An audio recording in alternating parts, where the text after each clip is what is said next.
Hi,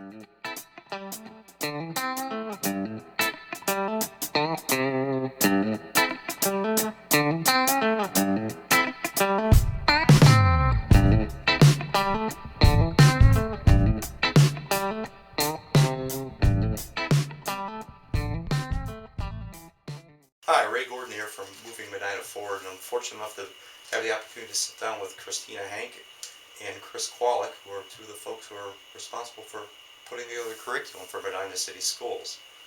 So it looks like this year's been a pretty exciting year for you guys, because you actually get to add things back into the curriculum as opposed to trying to figure out what you have to cut. So what type of things are you adding? We're adding a lot of courses at the high school and the middle school, so I'll let you address the high school courses. I think we have 41 classes coming back at the high school. We have a lot of really cool additions, like a film and fiction class, a fact and fiction history class. We added a new AP computer science and a lot of AP classes back in. We also have a lot of cool stuff going on at the middle schools. Can we talk about the middle schools? Absolutely, and what I think was most exciting is these ads were done by surveying students. So we got a lot of input from students, and especially at the middle schools. And I think at the board meeting I was able to share one of the courses was actually a student's idea from Root Middle School. And I'll speak to that. But at 6th grade we're adding back an intro to language course where students can really learn about why we study foreign languages. We're also adding back a mixed media course in 6th grade. The 7th grade course is a psychology course due to all of the issues that come about at middle school. I don't know about you, but lots of us have issues at middle school. I've had issues every year. So. Some of us always have issues, I'm with you, but you know, a lot of adjustments in middle school, and so we had a middle school Root student say to us, why don't you teach us psychology in middle school? We'd like to learn more about all that's going on with us. We have trouble getting along with our parents, we have issues with friends. We would love to learn more about that. Why can't that be a course? And so all of us said, what a great idea. So you'll see an adolescent psychology course in 7th grade. And then in 8th grade, an intro to computer programming. Students said, we'd like some computer programming courses. And I'm missing the last one. In 8th grade. Oh, an intro to languages, an exploratory foreign languages, so that in 8th grade kids can get a sense of the high school languages that are offered and really get an idea of what they want to take at the high school. So yeah, it is so exciting to be in the position we're in right now. I've been here a long time and I'm used to, unfortunately, having to reduce things, and this was just a very exciting time for us. That's very cool. That's very cool. Now, one of the hot topics, obviously, is Common Core. We're hearing a lot about that. So, I guess, what is Common Core from Medina City Schools standpoint? What's your perspective on it? I think what I always like to clarify with people when they say to me, I don't like Common Core or help me understand Common Core, I always like to start with the Common Core standards, and that's my, when I refer to Common Core, that's what I'm talking about. So Common Core are a set of standards that were created so that across the state, everyone used the same standards. So the best example I like to give is if my family and I move, and I have a 7th grader, a 5th grader, and a kindergartner, and we move to another state, and they move on to the next grades, I want to make sure that they're prepared for those grades. So we've had students move in from other states, and they're not prepared because the state they moved from was working on different things. What this set out to do, the Common Core standards, was make sure that every state was using the same standards. That was not the case. Ohio had standards, Florida had standards, California had standards, and they were very different. Florida and California stand out to me. We would have students move here, and you would ask our teachers from Florida and California, and especially in 1st grade, students were covering less rigorous things in those grades, and kids would move here and be behind in 1st grade. Wow. So this set out to make sure that everyone was covering the same thing, so that when you moved, that was one of the priorities, but that everyone was covering the same things. And so I think of Common Core as standards. I think what people lump under Common Core is all the assessments that are coming down the line with Common Core, and I think that's where the discussions get muddled. So the first thing I like to clarify with people when they say Common Core is, are you referring to the standards or the assessments that come along with that? So how would that differ from like the OGT stuff that we have today? Are those just Ohio standards, or is it a way of testing, or how is implementing Common Core different from what you're doing today or what we were doing last year for curriculum? And kind of the same conversation there, then the OGT is based on Ohio standards. So the standards are one thing, the test is something else. Of course, Ohio developed both of those things there. One thing Chris didn't mention though, people, when they say Common Core and standards, they also lump that all in with curriculum, as if that's the only thing that we do, is just what the standards are. And the standards are, they're a baseline, they're a foundation, and we build everything on top of that. So what we choose in our curriculum is on the foundation of the standards. Those aren't the curriculum themselves. So I just... So it's not just one company's providing No. the same curriculum across No. the country. So I guess that raises the question, how do you determine what the curriculum, how are you going to create your curriculum? What curriculum are you going to use? I mean, are you going to use the Ray Gordon curriculum or something good? We didn't know that you were selling one. Everyone's selling one these That's right. days. So we have a board policy on curriculum adoption, and we follow that policy, and it starts out with, we form a committee. It includes teachers, administrators, and they come up with a recommendation. And the policy states that the superintendent will then recommend to the board. So you'll see I've presented, Christina, Tina Cassidy, and groups of teachers. We present to the board at a board meeting the curriculum that we're recommending.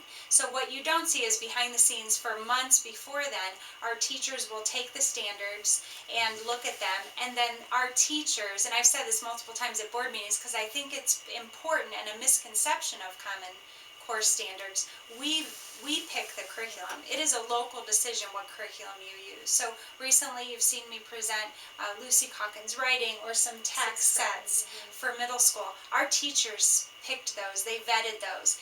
They look at the standards and they say, what materials do we want to use in Medina City schools? So we'll present that to the board. Then there's a 1 month time period when the public can look at those materials, comment on those materials, and then at the next month's board meeting, that's when the board votes to adopt those. So at no time does anyone dictate to us what materials we must adopt. And even to build on that, the conversation that happens with the teachers in that committee, it usually is, it usually starts with, here are our standards. Now, what do we think is important for students in the Medina City schools? Because, again, standards are that foundation, but our teachers bring to the table, this is what our kids need. This is what we want our kids to graduate knowing. And then we look at the resources to figure out what resources do we need to do what we want to do on the foundation of the standards. So there's a whole lot of conversations, there's a lot of deliberation that goes on with the teachers to say this is what I think is really important versus this is what I think is really important. So it's really a lot of local control. Right. So what's happening is that you'll grab a group of 6th grade English teachers and have them discuss or help sort of go through and discuss what type of books they want, what they want the curriculum to be, and then you just have to make sure that that's meeting the standards that Medina City Schools has in place, which then are overlapping what the Common Core standards would be. Is that accurate? Yeah, so we have the standards. That's, that is what we use. We don't do anything with the standards, but what we do is we do the how of the standards. So the standards are a what, and we do all the how. How are we going to do that? Okay. And Christine, I don't know how you feel, but I feel like that's how there's always been standards. So not a lot has changed really. They're just standards now that are going to be across the country or not, depending on if they've been adopted by that state. But they're really, in a sense, just a new set of standards. I'm minimizing it, but really they are. So how does the testing come into play for that then? I mean, is there Common Core testing? Yes, but it's park time. I mean, it's assessments, but I guess I don't refer to it that way as Common Core testing. I think they just, because there's new standards, there's new assessments. And so I think it gets lumped under that term Common Core. I don't know if it's just my preference to separate the two, because I think it's very confusing to people. I wish it wouldn't happen, because I think that's where the confusion lies. There's the standards and there's testing. So what happens if a child doesn't perform on those assessments? I mean, is it the same as like the OGTs where you don't graduate, or? All of that is kind of up in the air right now. The state actually hasn't even produced its new graduation requirements for the new Okay. assessments. So we don't even know at this time what that's going to be. We know that students have one more year with OGTs next year, but after that, we have nothing to say what's going to, So what this graduation next year is. could be an exciting time too. Every year's an exciting time with Oh, yeah. That's great. There's lots of changes. I think there's a lot of changes going on, and I think that puts a lot of pressure Right. with parents and with all of us, with our teaching staff. It's unfortunate because I think we always say, and our teaching staff always says, if we could just have 1 year to do our job instead of all these changes, we could do some great things. But Yeah. Well, I mean, one thing that's constant is change, right? absolutely. So are there any exceptions made for any children? Is there anything, if you have a child who's on an IEP or maybe has some language difficulties, are there exceptions being made for those? Are there any, because there's a lot of discussion that it's a very rigid, regimented, this is the way it is, and there's no wiggle room, if you will.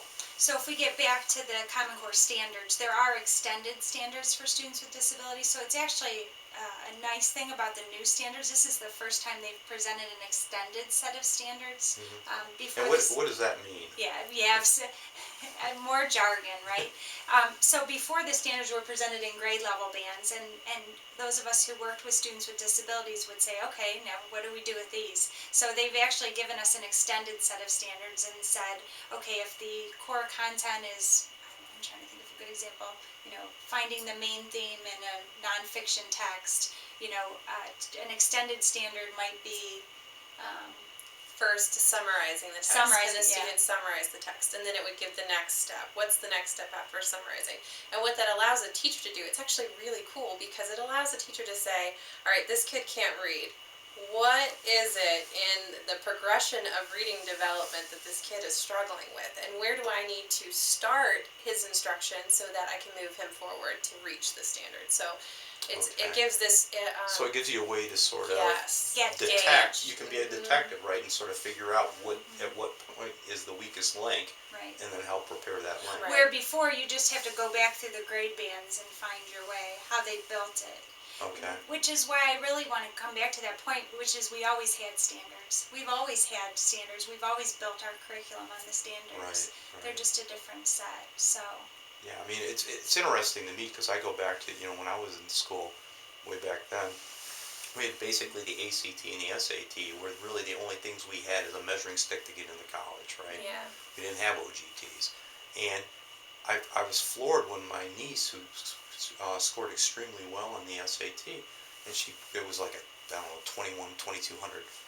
And, back when I was a kid, you couldn't it didn't go that high. So they had to redo the SAT because everybody was or I shouldn't say everybody, but a lot of people were performing so well, they were getting perfect scores on it. So obviously the things that have been going on have been working.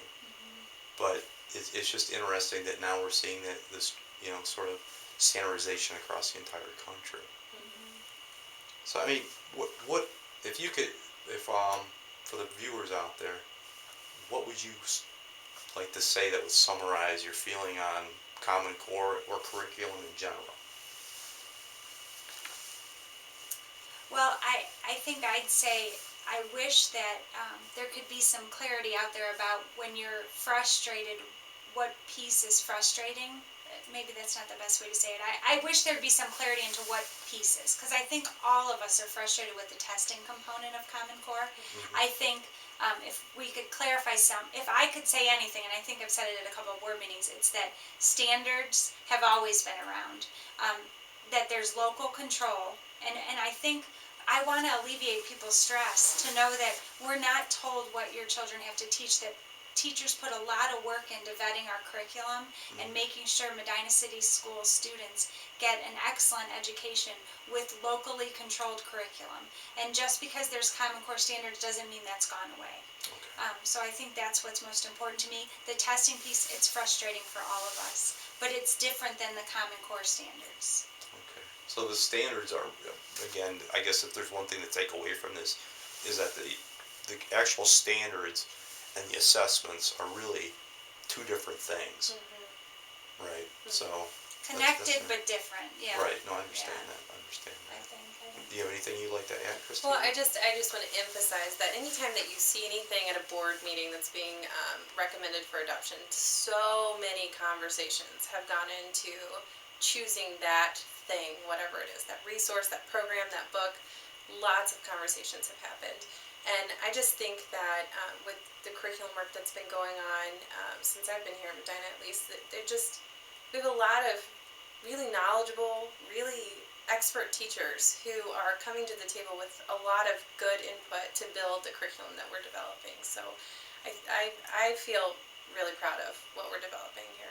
Great. Mm. And then if anybody has any questions about Common Core, what do you think are the best resources really to get the answers? I think if they have any questions about their students in Medina City Schools, I would encourage them to call any of us directly at 330-636-3090. That's the Marion Dargan that can direct them to any of us. If it's primary, it would be Tina Cassidy. Secondary would be Christina Hank, or they can call me, Chris Kwolek, because we don't want people to be anxious and stressed. We want to be able to sit with them. And I think we want to be able for them to come to us so we can say, here's the curriculum, what concerns you? Because again, I think what's so anxiety provoking is the not knowing. So we want to answer people's questions and have dialogue with them about it. Okay, great. All right, I thank you both, Thank and you. Thanks. hopefully we can keep moving Medina forward.